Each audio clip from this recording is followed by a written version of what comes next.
What's going on, horror fans? Welcome back. Now, it's almost spooky season, so I wanted to look at some spooky movies. Now, answer me this question.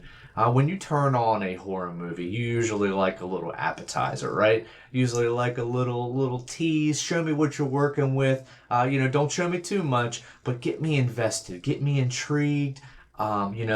Make me ask questions, give me brutality, give me excitement, give me action. There are so many different ways to craft an excellent horror or suspense opening. And these 10 movies that we're about to talk about did it the best. So, what I have for you is the top 10 horror openings of all time. Let's get started. All right, so kicking off this list at number 10 is Lights Out. Now, I know some of you might be thinking the movie overall disappointed, and I would agree with you. I would agree that the movie as a whole was disappointing, but almost because I thought the opening was actually really, really, really good and it set me up for failure. What we have here is and for those of you that don't know, this was a short that came out a little time before the movie was released. Very popular, very simple premise, but effective. And they took that and they made a motion picture out of it. And the movie starts with sort of a recreation of that short in the kitchen area, I believe it is, with the light flipping on and on. Very effective. And then once the worker, warns Paul, the dad character, about something being back there, and obviously he's super dismissive, she leaves, and then Paul has kind of a cat and mouse chase with this creature that pretty much presents itself right away, and he knows he's kind of in a bad situation, right? So, and we get to see a little bit of the powers that this thing has. We don't get, the full view of it, but we definitely see enough of it to be freaked out. And I thought, again, while the movie at large was pretty disappointing, I thought the opening was effective. Couple of really great scares, and a nice, kind of finale to the end there. So number 10 for me is going to be Lights Out. Number 9 on the list is going to be the original Final Destination movie. Now, when you capitalize on people's real life fears, like dying in a plane crash, it's not hard to create a really intense sequence, but this movie did it probably better than any. It's one of the most violent plane crashes that I've ever seen, depicted on film. They show a lot of death, a lot of blood.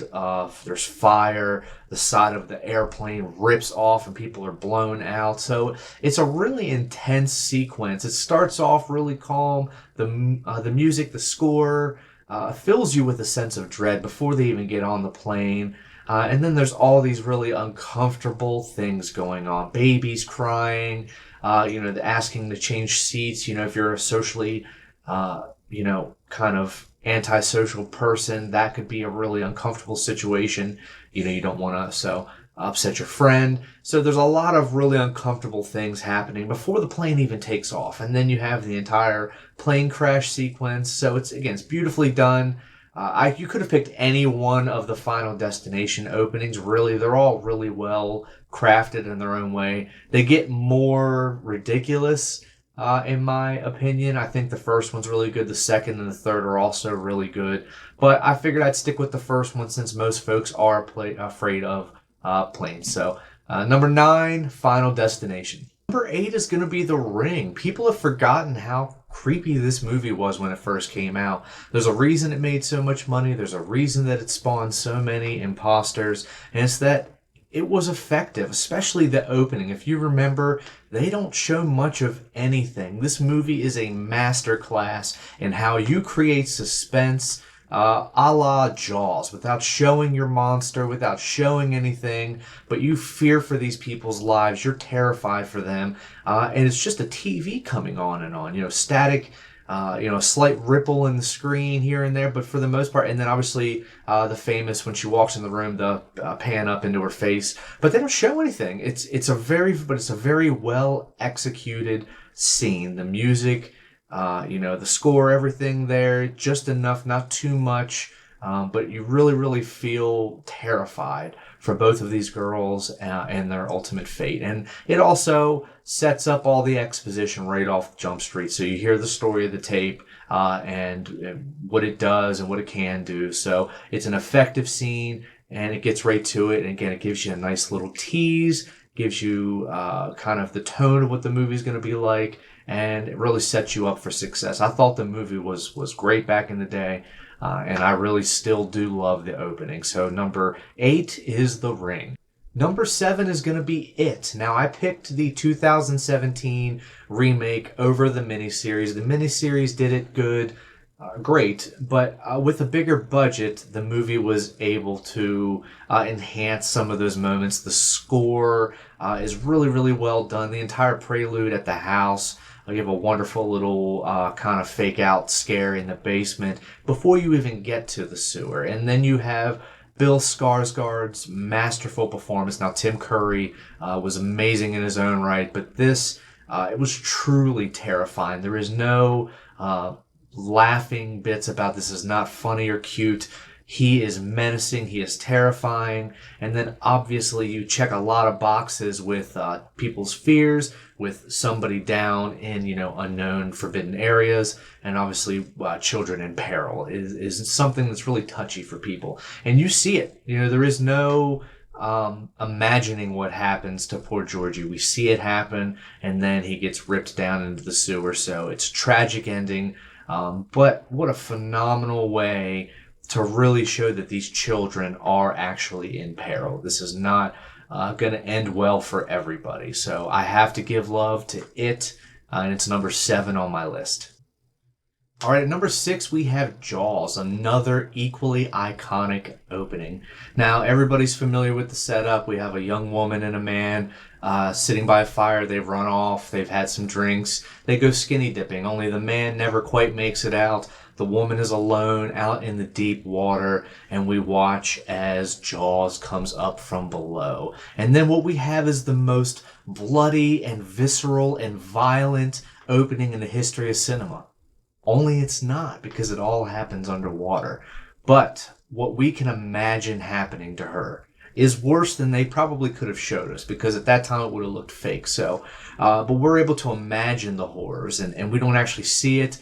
And again, because of the limitations of what they could do back then, you have a creature that you can't show, so you give us the famous POV shot. And again, stuff like that had only been done a few times here and there, so it was unique, it was compelling, it was brilliant. The actress was phenomenal in conveying her fear. Her screams were awful. And then there's the moment where she actually almost gets away. She grabs a hold of the buoy, and only to be pulled off, and then a few moments later, completely gone. So this is helplessness. There is. You're not talking about a man with a knife. This is a beast that you have no chance of overpowering, no chance of getting away from. You are in his home. So this is, again, this is just a different kind of monster, pun intended. So, and that's why I think it deserves its rightful spot on the list. Number 6, the Jaws opening. At number 5, we have the Evil Dead remake that came out in 2013. What I really enjoy about this opening is that it subverts your expectations, because we have a fairly average opening. We have a young girl evading some ominous-looking captors through the woods. We've been there before. We've seen it. They do capture her, and, we're starting to really fear for this girl's safety. What are these people going to do? What do they want? Why are they mad at her? And then her father comes out, and you're just wondering, what the hell is happening?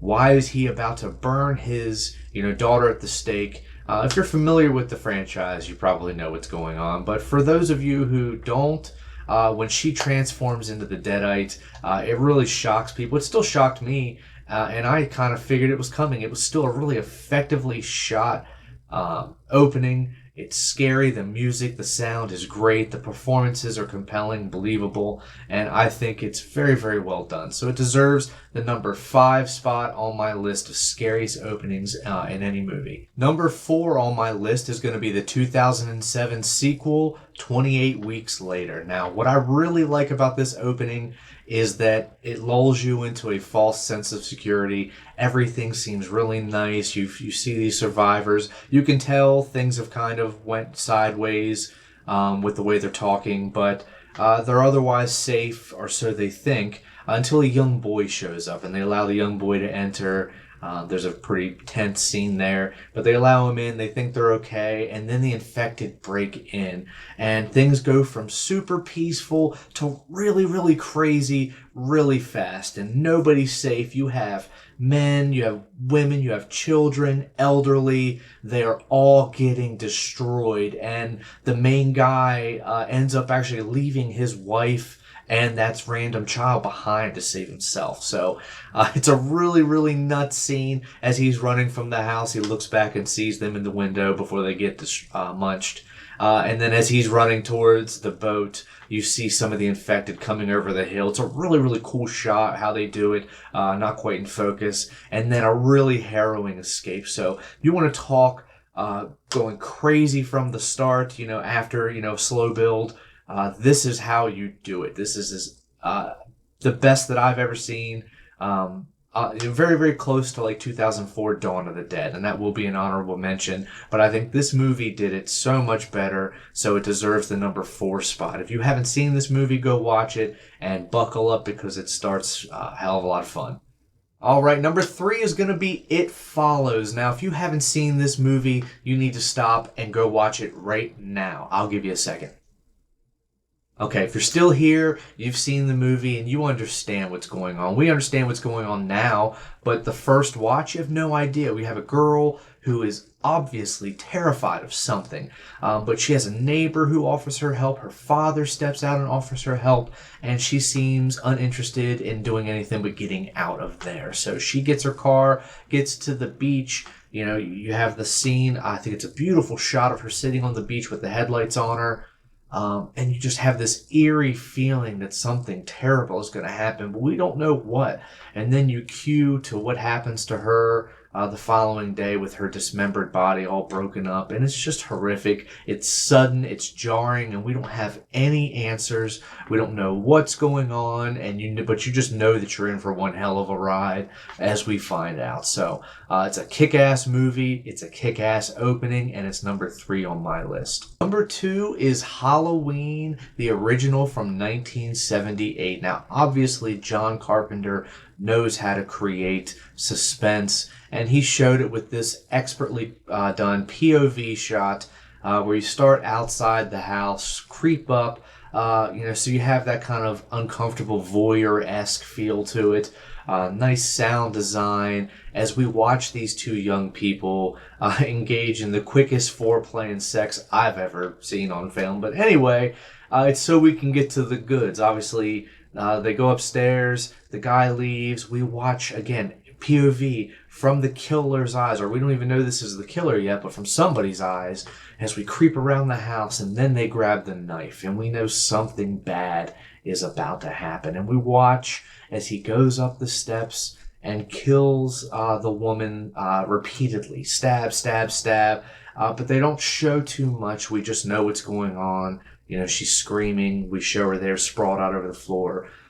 Again, it's another scene that relies on what you don't see, what you don't know, what the hell is going on, why did this just happen?